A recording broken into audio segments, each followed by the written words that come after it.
Então, a pergunta óbvia com a qual a gente tem que começar é por que essas novas formas se colocam como um problema, né?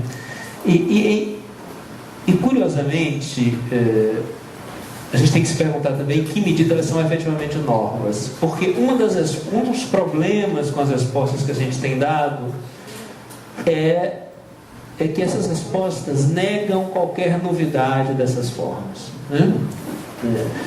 Então, quando a gente fala em novos sintomas, a primeira pergunta é assim: se trata de novos sintomas, novas construções sintomáticas, ou esses novos sintomas são expressões de novas formas do processo de subjetivação? Certo? Quer dizer, nos constituímos subjetivamente de maneira diversa e, portanto, sofremos de maneira diversa, ou continuamos nos constituindo da mesma forma, mas sofremos de maneira diversa? Onde é que está a novidade? Certo? Ou seja, esses novos sintomas implicam novos sujeitos ou não implicam novos sujeitos? Se implicam novos sujeitos, isso significa, né, eu estou desdobrando um pouco as perguntas, implicam que esses novos sujeitos implicam mudança nas estruturas predominantes, ou seja, não somos mais todos neuróticos, agora somos todos perversos, né? É um pouco a hipótese da perversão ordinária ou perversão comum do Jean-Pierre Lebrun, né? E de outros autores, ou somos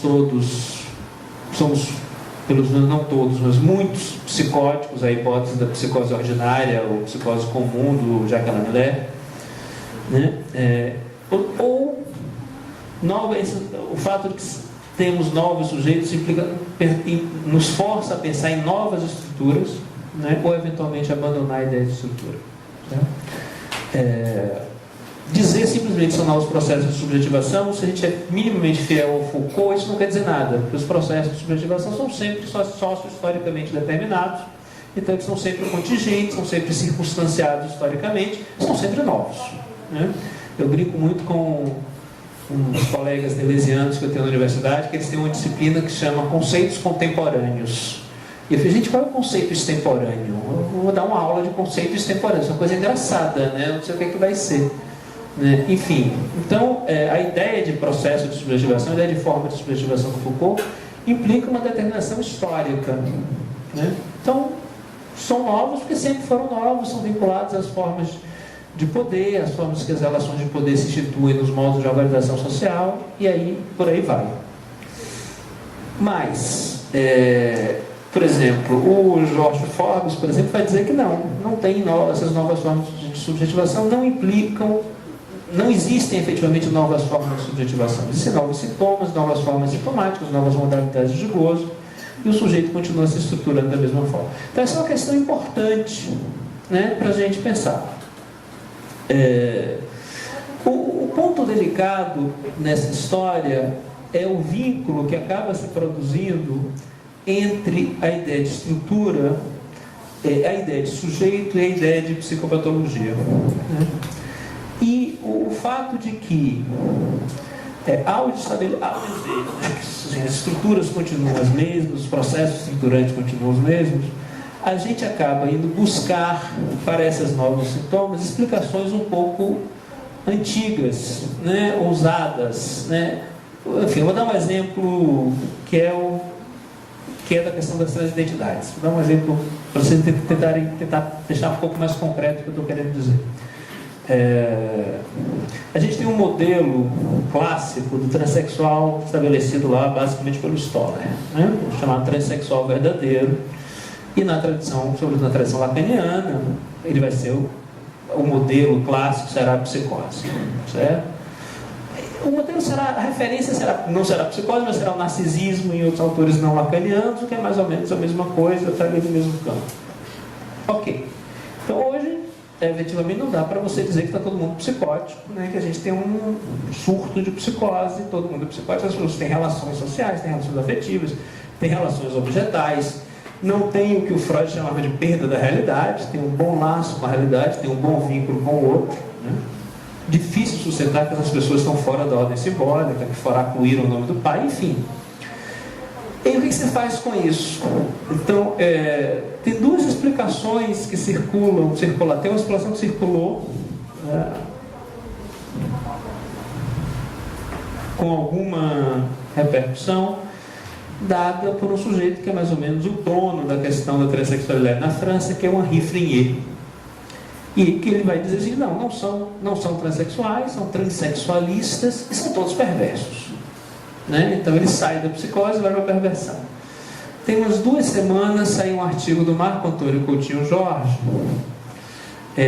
que é o anúncio, na verdade, de um livro que ele vai publicar em algum momento com uma outra psicanalista do Rio de Janeiro, em que ele vai dizer, na verdade são todos histéricos. Né? Então, na verdade, ele vai dizer que é uma epidemia de transexualidade e que, na verdade, é uma epidemia histérica, como houve no século XVII, no século XVIII, na França. Né? Tem o caso clássico daquela cidade onde todas as mulheres tiveram sintomas muito parecidos, enfim. Tem um filme chamado Madre Joana dos Anjos, eu acho, se eu não me engano, que é a história de um surto de histeria num convento. Enfim, eu estou lendo o texto do Coutinho Jorge, ainda não terminei, mas tem essa ideia ali de que você tem hoje algo que aconteceu no século XVIII, algo que aconteceu no século XIX, e que você tem aí a mesma estrutura operando. O problema disso, para mim, é que você toma um fenômeno, né, e procura compreendê-lo a partir de categorias prévias, certo?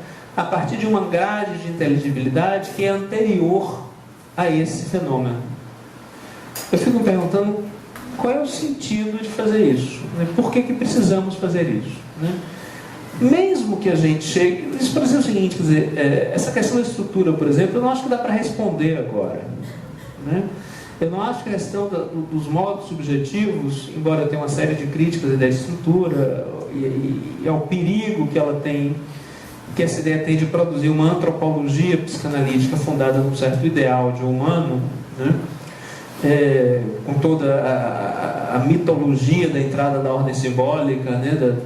O risco de que a gente leia o Lacan como uma antropogênese, né? Isso me parece bastante perigoso. Então, embora tenha uma série de críticas a isso, não me parece que seja preciso responder isso nesse momento. Porque o problema, me parece que assim, o buraco é mais embaixo, né? Uma linguagem um pouco chula. Mas o problema é mais fundamental. O problema é o seguinte: me parece que a gente está desrespeitando certos princípios fundamentais da clínica psicanalítica em relação à escuta. Certo? E é por isso que eu sugeri o texto do Freud. Por quê?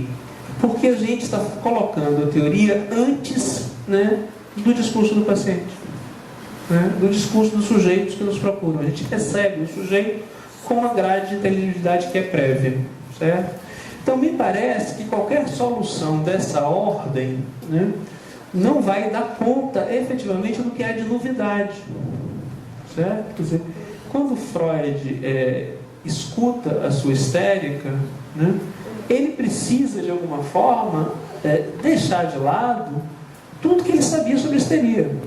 Né? A teoria da degenerescência, a teoria da fraqueza, da dissociação psíquica, da fraqueza psíquica das mulheres, a famosa tese lá do Binet, que eu sempre brinco com os alunos, que é a teoria da pílula no shopping, né?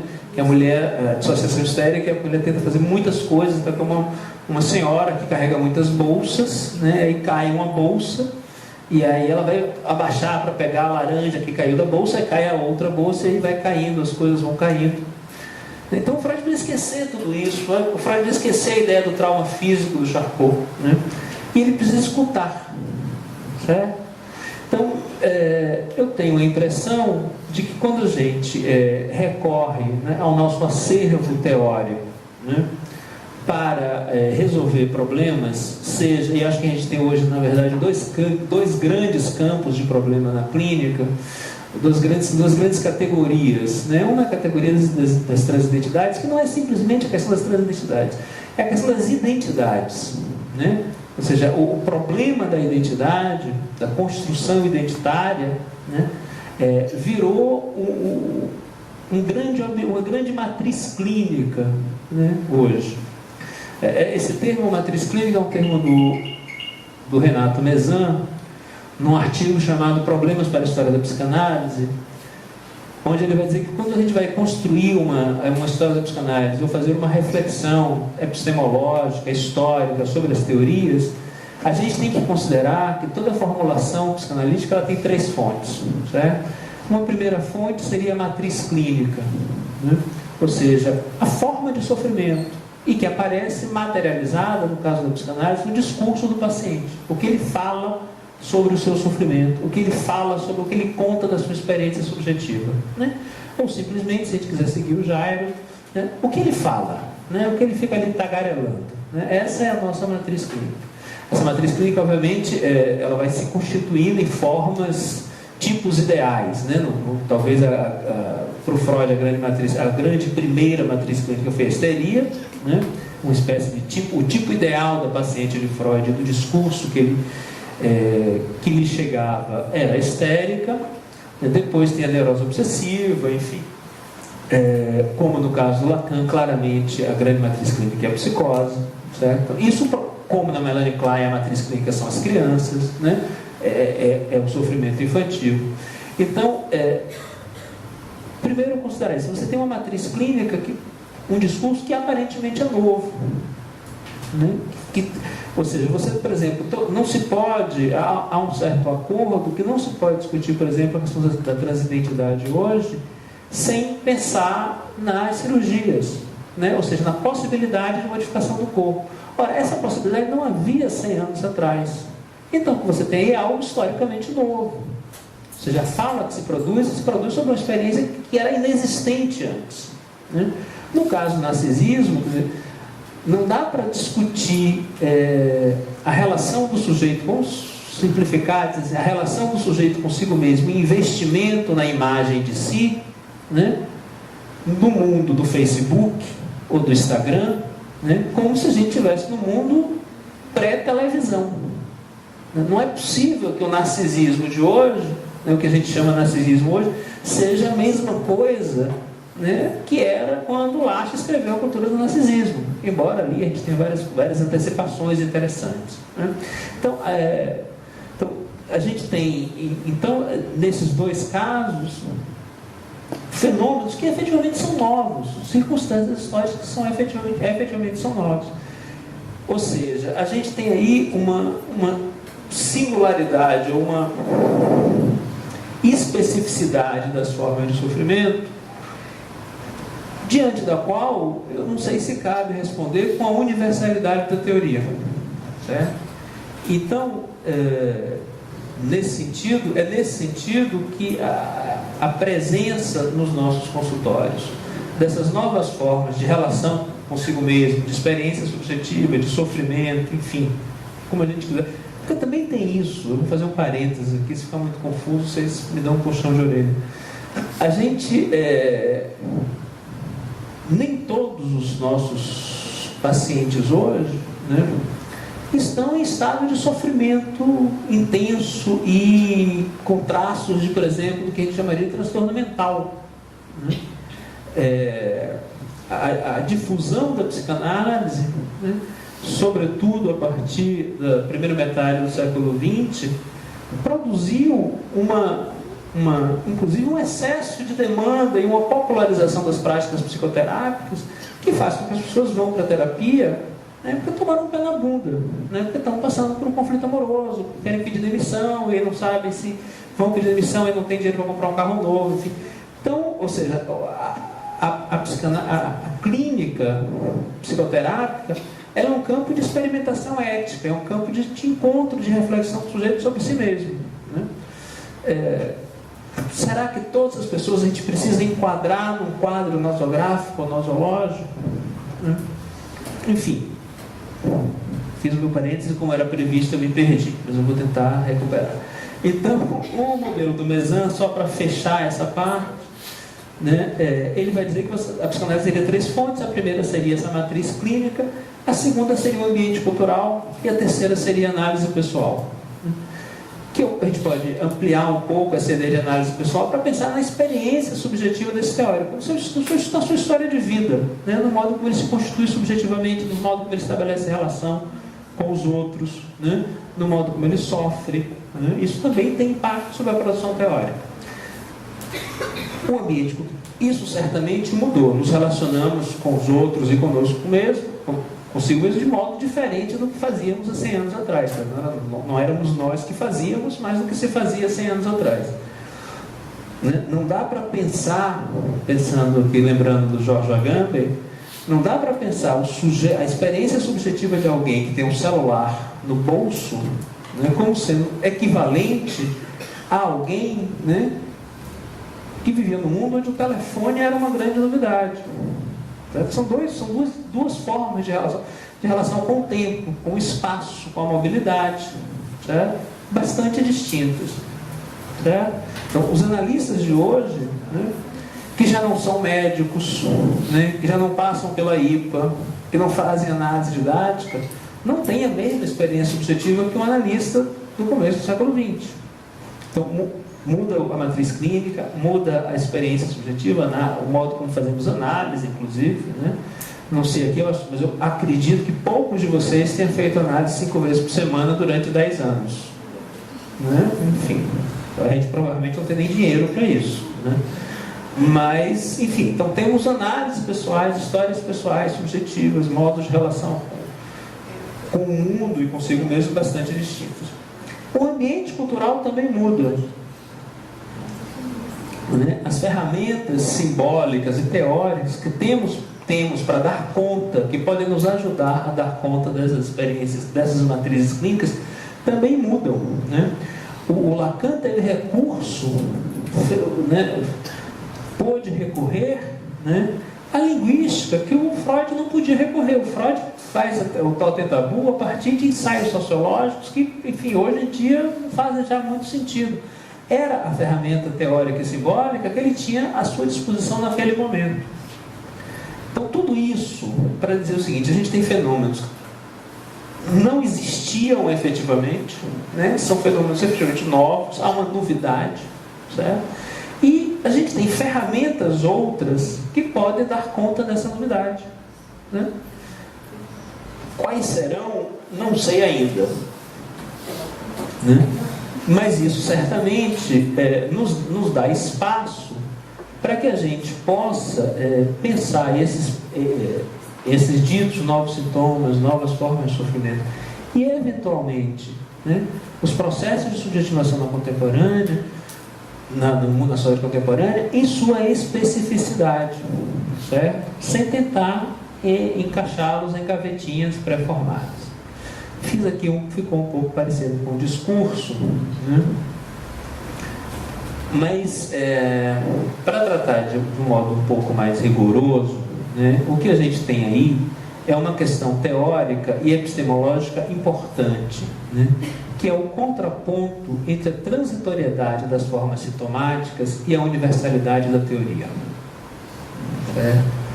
Ou seja, a gente aprende lá, desde os estudos sobre a histeria do Freud, que o sintoma é uma construção singular, né, diretamente vinculada à história de vida do sujeito e às ferramentas simbólicas de que ele dispõe. Ou seja, a sua capacidade de elaboração, a sua capacidade de fantasiar, por exemplo. Né? E é o que pode ser enunciado, né, no seu contexto cultural. A gente aprende isso desde o Freud. Certo? Então, e adoramos repetir isso. Né? A clínica psicanalítica lida com o singular. Né? A nossa grande arma, a nossa grande espada, que a gente saca da bainha quando vem um cognitivista em nossa direção. Né? Não existe, não vai ter psicanálise baseada em evidências, né? Isso não existe. Você pode ter uma psicologia baseada em evidências, mas você nunca vai ter uma psicanálise baseada em evidências, porque a psicanálise é uma clínica do singular. Né? É uma clínica que trabalha exatamente a possibilidade do sujeito construir uma resposta singular aos impasses da sua existência. Né? Me parece que estamos mais ou menos de acordo que é isso que se faz. Né?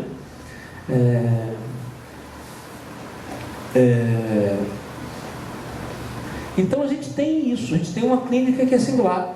A teoria, por definição, ela tem uma pretensão universal. Então, como é que a gente... Então, como é que a gente lida com essa pretensão universal da teoria? Certo? Eu não sei se vocês conhecem um sujeito chamado Didier Ribon. Didier Ribon origem na crítica literária, ele é o biógrafo de Foucault, tem uma biografia famosa do Michel Foucault. Eribon, Didier Eribon, E-R-I-B-O-N.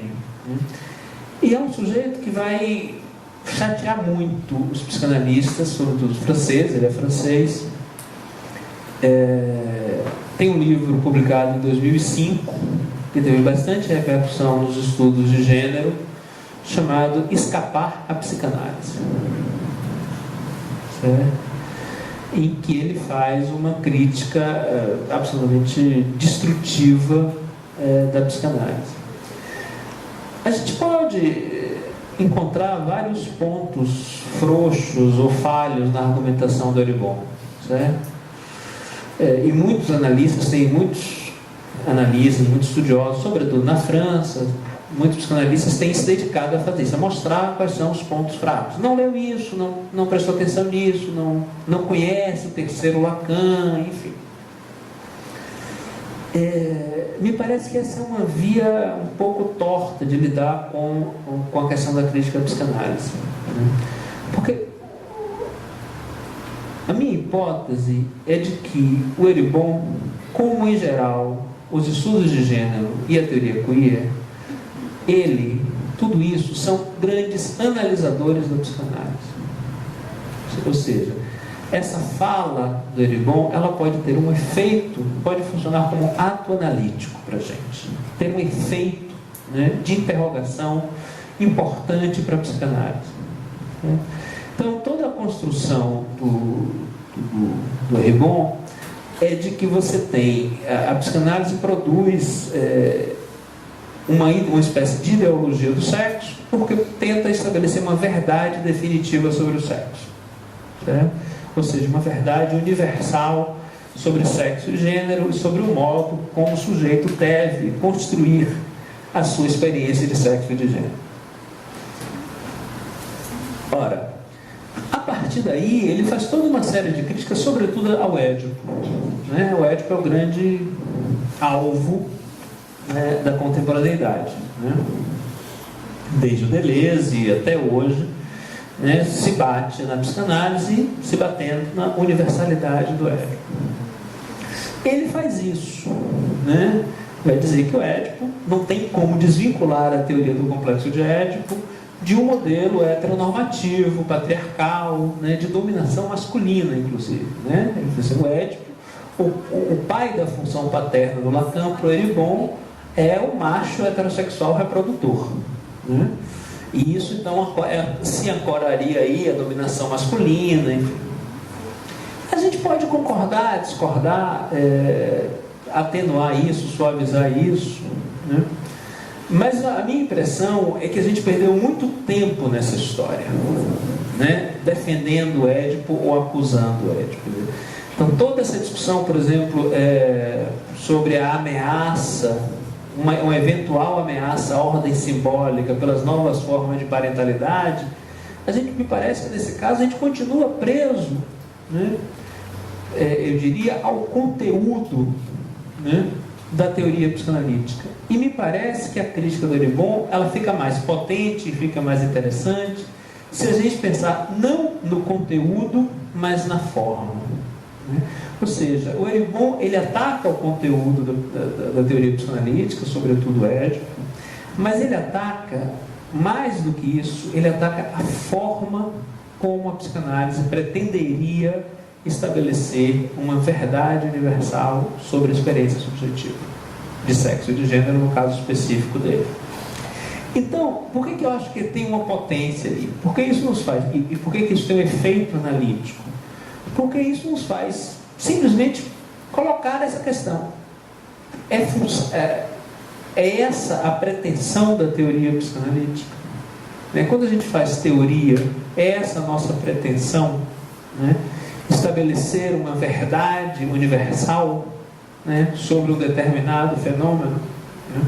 Essa verdade universal dará conta do caráter extremamente contingente dos modos como produzimos sintomas e como desenhamos o nosso sofrimento e a nossa relação com nós mesmos e com o outro, certo? Então, me parece que tomar o Eribon, né, como analisador do pensamento do movimento psicanalítico é privilegiar esse aspecto da crítica do Eribon, né? E aí começamos a perguntar, concretamente, começamos a nos perguntar qual é o estatuto da teoria que produzimos. E aí, para que serve a teoria? Certo? O Eribon escreve esse livro em 2005. Em 2015 ele publica um outro livro chamado Teorias da Literatura, certo? E ele vai contrapor a psicanálise exatamente teorias presentes em obras literárias, né? Ele vai dizer, o Gide tem uma teoria sobre a homossexualidade, esse é o principal objeto dele. Quer dizer, o Gide tem uma teoria sobre a homossexualidade, né? O Marcel Proust tem uma teoria, ou mais de uma até. Em Busca do Tempo Perdido tem pelo menos 2 teorias sobre a homossexualidade. O Jean Genet tem uma teoria sobre a homossexualidade. Essas teorias podem ser mais ou menos normativas, né? Mas elas têm um estatuto particular, que é o estatuto de ficção. E esse estatuto de ficção permite que existam teorias concorrentes, certo? Ou seja, que teorias distintas, né, coexistam no mesmo espaço, certo? Então, me parece que se a gente volta para o problema das novas formas de subjetivação e dos novos sintomas, a primeira consideração que a gente tem que tomar, ter em mente, é o fato de que qualquer teoria produzida no campo da psicanálise, ela terá inevitavelmente, como uma teoria literária, esse estatuto de ficção. Ela permite a existência de teorias concorrentes, né? Se a gente pega, seja Freud, seja Lacan, né, a gente tem 2 grandes obras onde, me perdoem, eu vou fazer uma maldade, eu acho que só os insanos conseguem ver uma unidade íntegra e indissolúvel, né? É óbvio que há contradições enormes, né, na obra do Freud, como há contradições enormes na obra do Lacan. Eu falo do Freud que eu tenho um pouco mais de intimidade, eu piso menos no carro dos outros, né? Os freudianos são mais tolerantes, são menos afeiçoados ao velho Freud. Então, o Freud tem uma teoria, tem teorias distintas da sexualidade, né? Se você pega o texto dos 3 ensaios, né, é um texto que é recortado, colado, remontado, recomposto, né?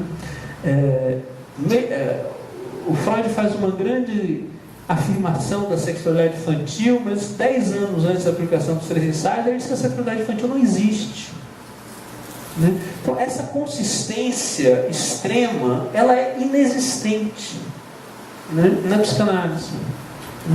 Então, o que a gente talvez, enfim, o que a gente precisa fazer antes de qualquer coisa, é isso que eu estou sugerindo, é tomar, né, o caráter contingente da teoria, né? É reafirmar o caráter contingente das nossas produções teóricas, né? A gente tem muita tranquilidade, né, e faz muita questão de afirmar que a sexualidade humana é absolutamente contingente, né? Não há destino escrito antecipadamente sobre o sexo e o destino sexual dos indivíduos sujeitos.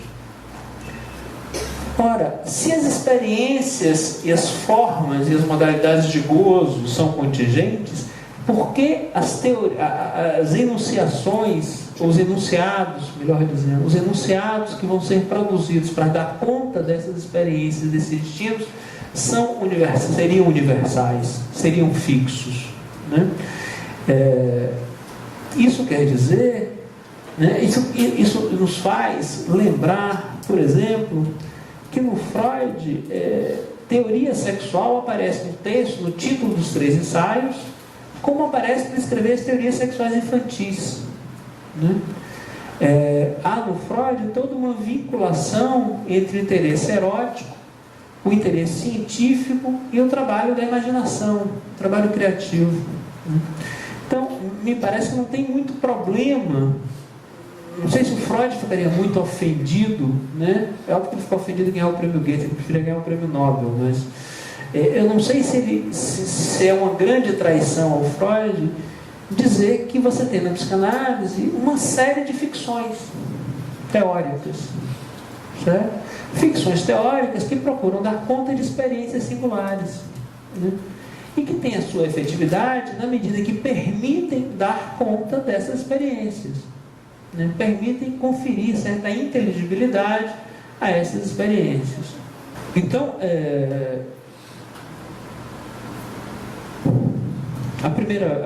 o primeiro ponto é esse, né? Você tem, para dar conta da produção de novas teorias, a gente precisa, sobre essas ditas, da retomada de teorias antigas, mas para dar conta dessas novas formas de sofrimento, né, desses novos discursos que aparecem no nosso consultório, a gente tem que primeiro reconhecer a dimensão contingente, né, da elaboração teórica que será produzida ou da elaboração teórica a qual recorremos para dar conta disso, certo? Então, esse é o primeiro ponto. O segundo ponto é o seguinte: o aspecto contingente da teoria e mesmo o seu aspecto ficcional, eles não são pontos fracos da teoria, eles são pontos fortes. Por que eles são pontos fortes? Porque eles estão estreitamente vinculados às condições de possibilidade da clínica, ou seja, as condições de possibilidade da escuta, certo? Eu vou tentar guardar um pouco as coisas para amanhã, né? Sobretudo essa discussão sobre as condições da escuta. O texto de 1912, ele é uma declaração de princípios do Freud, certo? Uma declaração de princípios sobre a escuta, né? O que torna possível a escuta? Quer dizer, o que torna possível a regra fundamental da psicanálise, que é a associação livre, certo?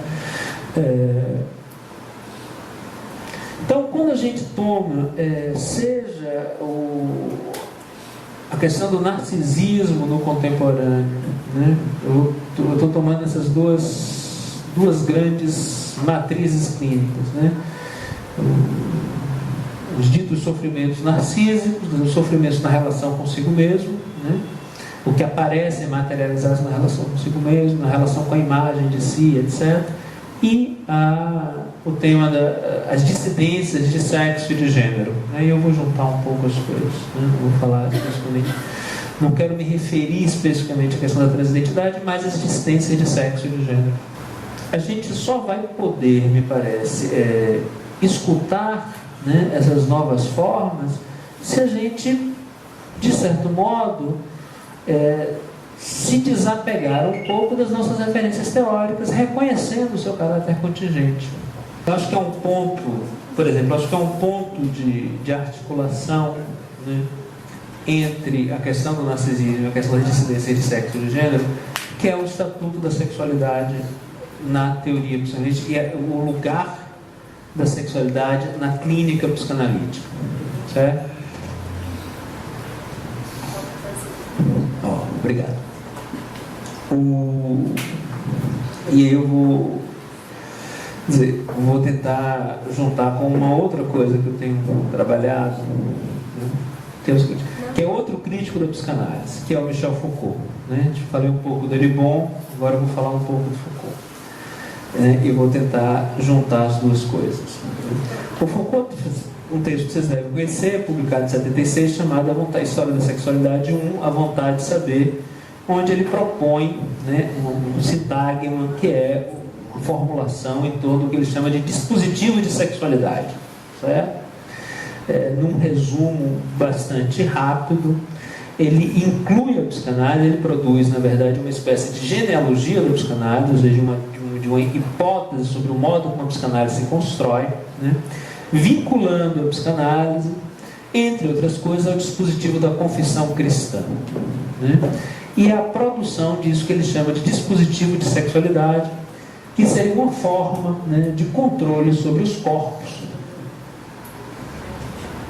a partir da produção de uma relação necessária, né, entre o sujeito da verdade e o sexo.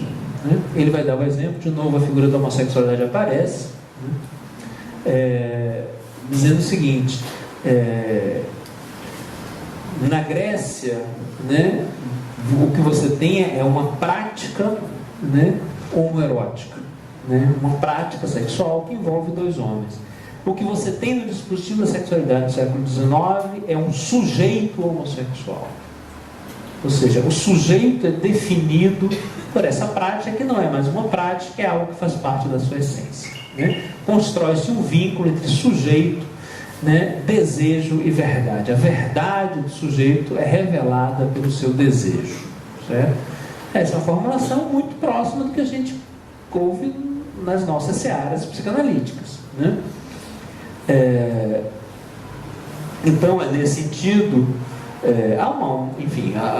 evidentemente o interlocutor do Foucault é muito mais o Lacan do que o Freud, né? Então há uma crítica muito direta à vinculação proposta entre lei e desejo, né? Ou entre desejo e interdição, né? Enfim, e a partir daí, então, ele constrói uma genealogia da psicanálise, né, que está articulada à produção desse dispositivo de sexualidade, que produziria uma espécie de controle dos corpos, não pela via repressiva, né? Na verdade o livro começa com uma crítica, que ele chama de hipótese repressiva, né? Sobretudo o Marcuse, aí o interlocutor dele é o Marcuse, e o Reich, por exemplo, né? Não há uma repressão da sexualidade, muito pelo contrário, os mecanismos, os dispositivos de poder produzem uma proliferação da sexualidade, do discurso sobre a sexualidade, e isso é uma forma de controle dos corpos, né?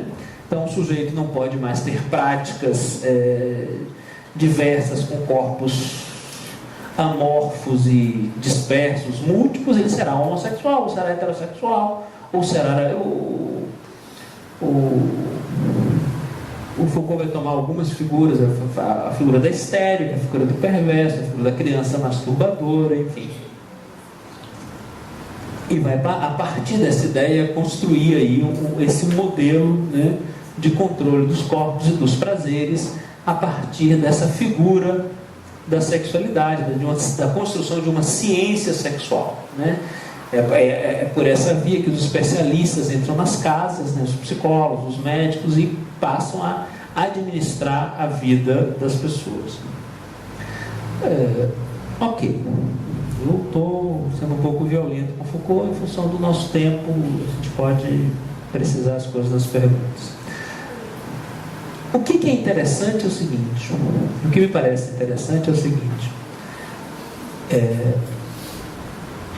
a gente sempre toma isso como uma acusação do Foucault, né? E vislumbra nisso aí, sobretudo os inimigos da psicanálise, né, uma denúncia da psicanálise como prática normativa, certo?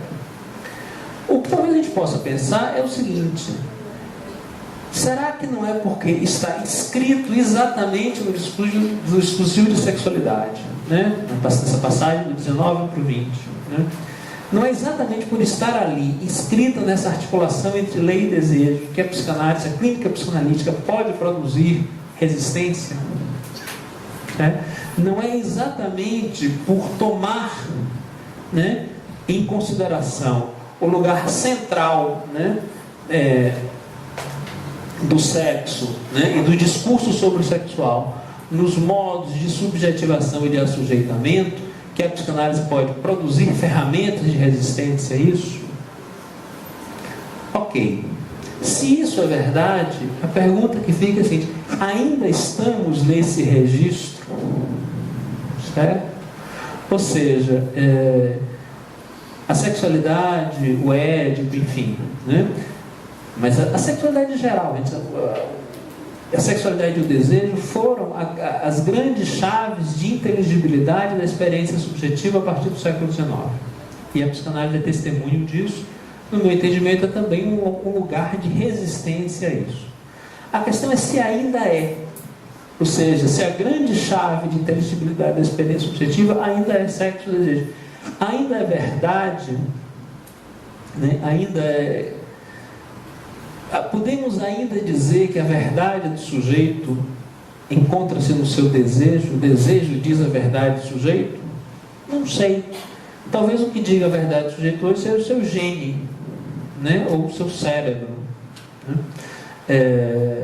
O próprio Foucault, no finalzinho desse texto, de 1976, nos últimos capítulos, ele vai propor a formulação de uma espécie de sucedâneo do dispositivo de sexualidade, que seria a biopolítica, né? Onde o que entra em jogo, mas não é o sexo do indivíduo, mas o sexo, a população, né? Os corpos, não entra mais em cena o organismo individual, mas corpo social enquanto população. Ora, num curso de 78, 79, chamado Nascimento da Biopolítica, o Foucault vai tratar, né, de uma outra modalidade de relação do sujeito consigo mesmo, onde esse sujeito ele não é mais pensado como sujeito do desejo, né? Ele é pensado como sujeito empreendedor de si mesmo, né? Como sujeito do capital humano, como gestor do capital humano. A minha pergunta é a seguinte: se as operações de subjetivação e de assujeitamento hoje se dão no campo, né, desse sujeito, se dão no campo dessa racionalidade que ele chama de neoliberal, né, marcada pela ideia de capital humano, né, a gente produzirá operações de resistência, né, tomando o sujeito na sua relação com o seu desejo, ou usando como grade de inteligibilidade a sexualidade, certo? Isso é uma outra forma de dizer, né, de colocar a pergunta sobre se as ferramentas teóricas, né, que funcionam para dar conta de uma determinada forma de subjetivação, um determinado contexto histórico, que é o dispositivo de sexualidade, ainda darão conta dessa forma de subjetivação e de relação consigo mesmo e com o outro, que se dá no campo dessa outra racionalidade, que não é uma racionalidade do desejo, da carne, do pecado, mas é uma realidade do capital, do investimento, do contrato, por exemplo. Certo? Curiosamente, foi publicado em 2015, 2014, um texto chamado, quando tem um nome esquisitíssimo que eu não vou saber falar, que é Godefroy de la Gasnerie, né, chamado A Última Lição de Foucault, né, onde ele retoma a questão o curso do Foucault de 78 e 79, para tentar mostrar que você tem ali no Foucault um certo interesse pelo neoliberalismo e por essa racionalidade neoliberal, porque exatamente essa racionalidade, com tudo que ela tem de negativo, ou seja, de ferramenta de controle dos corpos no regime da biopolítica, né, ela teria, ao mesmo tempo, ela ofereceria a possibilidade de que o sujeito se liberte, por exemplo, do vínculo entre lei e desejo, né? De que o sujeito pense as suas relações a partir de relações contratuais e de troca, né? Ele faz aí, e aí eu vou voltar para o Eribon, ele faz inclusive uma referência ao Eribon. Ele faz uma aproximação com o Eribon exatamente para tentar mostrar que você tem no Foucault o interesse por outras formas de enunciação das experiências de sexo e de gênero, né, e das experiências afetivas, que escape, né, ao modelo, né, psicanalítico centrado nessa vinculação entre lei e desejo. Certo?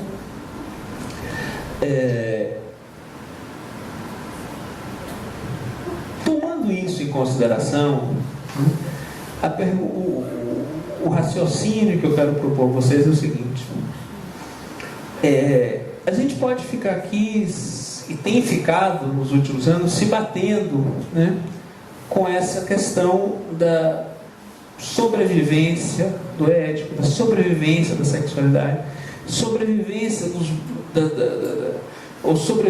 ou permanência das teorias da psicanálise sobre sexo e gênero, né? Sobre a questão da diferença sexual, por exemplo, o lugar da diferença sexual no ordenamento simbólico, né? E no ordenamento social. Certo? A gente pode continuar fazendo isso.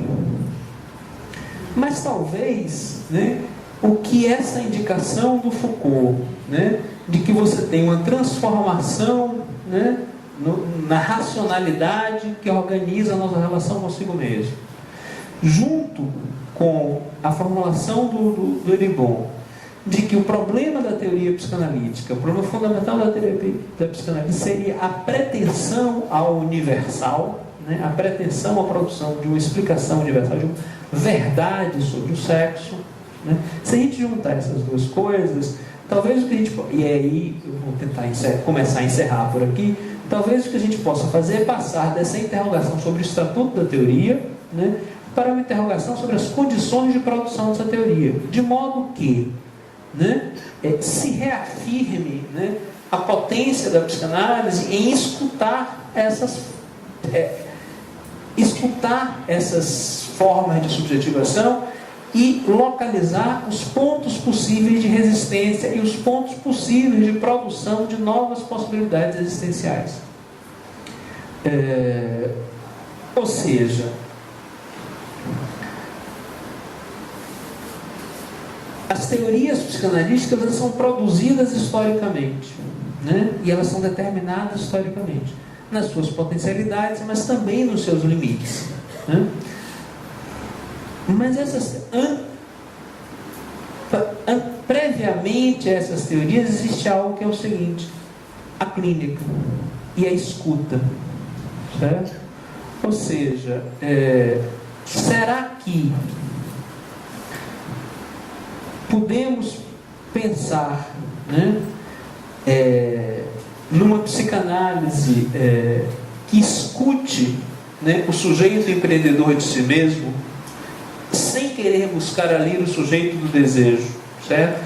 E possa produzir nessa escuta formas de resistência? Quais são as condições de uma escuta para que outras teorias sejam produzidas? O Pierre Castel fez uma conferência outro dia em Paris, mas uma das coisas que ele disse foi o seguinte: desde a década de 1980 não se produziu um único conceito novo em psicanálise. Isso já fazem 37 anos. Tá? A maldade é que depois disso ele disse que a psicanálise estava se transformando numa gerontofilia, né? Que nós somos todos presos eroticamente aos nossos velhos. Enfim, as pessoas os velhos, sobretudo, não gostavam nem um pouco disso. Mas, então, a gente vai, ou seja, voltando para o começo da minha fala, a gente vai tentar escutar essas coisas, essas coisas que estão acontecendo, né? Literalmente essas coisas que a gente não sabe ainda o que são. Para escutá-las, a gente precisa de uma teoria prévia, certo? Ou a gente deve trabalhar as nossas ferramentas de escuta para que outras produções teóricas surjam, né? Reconhecendo o seu caráter contingente. Aí eu vou citar um texto de uma pessoa que eu sempre falo mal dela. Enfim, eu não vou nem citar o nome. Eu nem a conheço, mas é um artiguinho que me causou um mal-estar terrível. E ela diz o seguinte: a tese do artigo, no Psicanálise do Rio de Janeiro, não falarei mais. Mas é um artigo em que ela diz o seguinte: a hipótese do artigo é que a teoria queer e os estudos de gênero são discursos perversos. E aí tem uma frase que é genial na sua estupidez absoluta, no meu entendimento. Então, vocês assistem The Good Wife?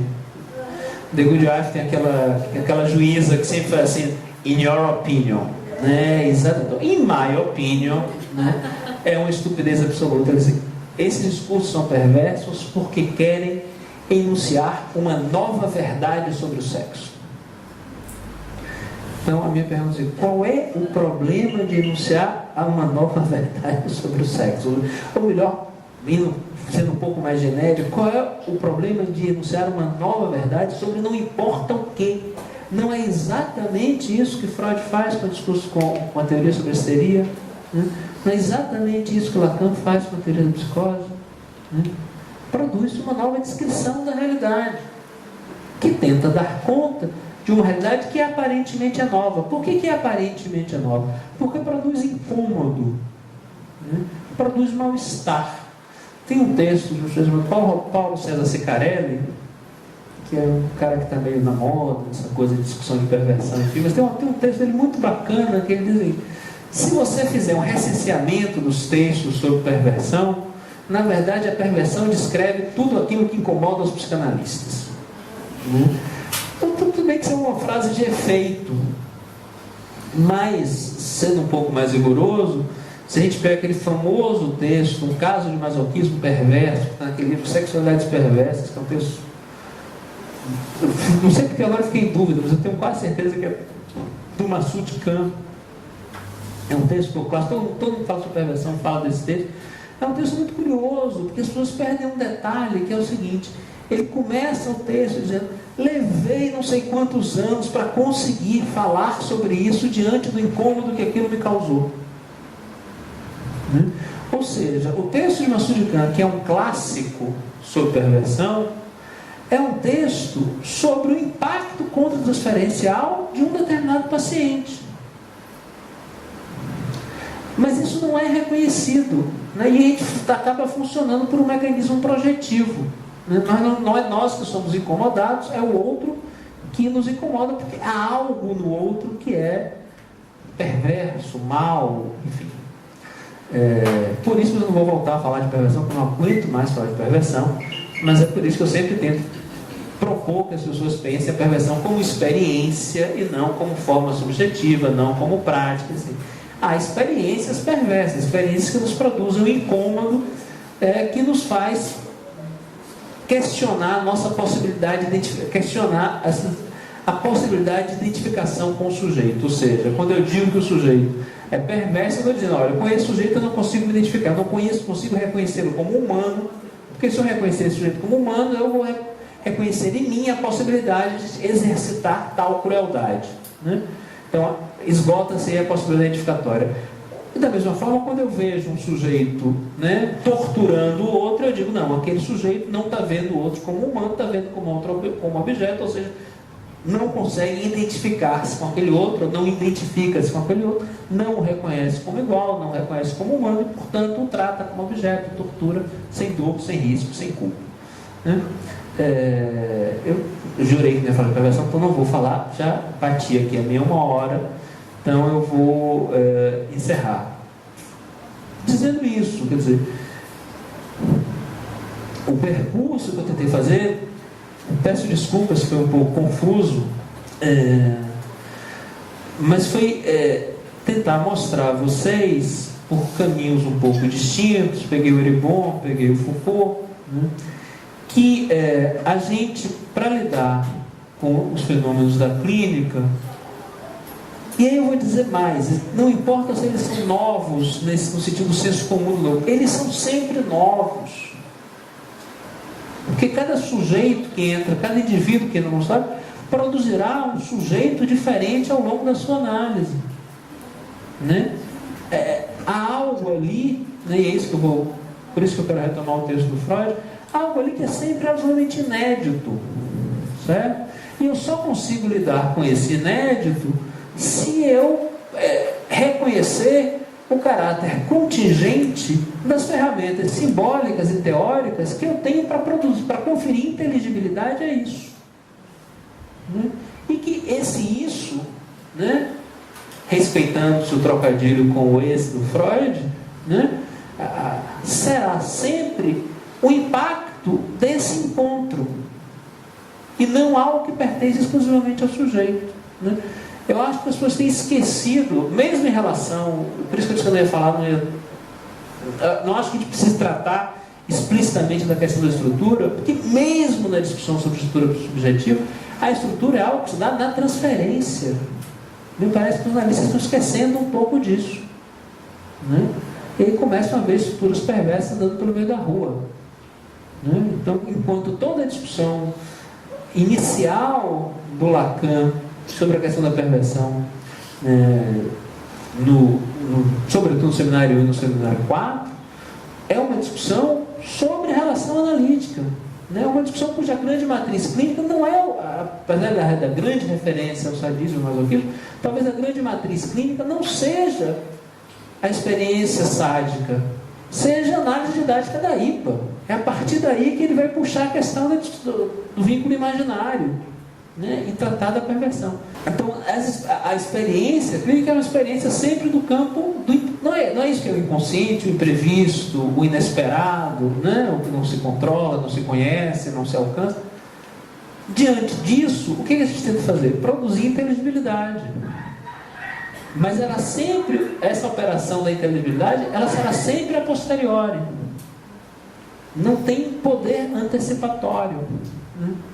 O que a gente está fazendo, quer dizer, tem um texto do Joel Dor, que tem muitos problemas, é um texto de estrutura e perversão.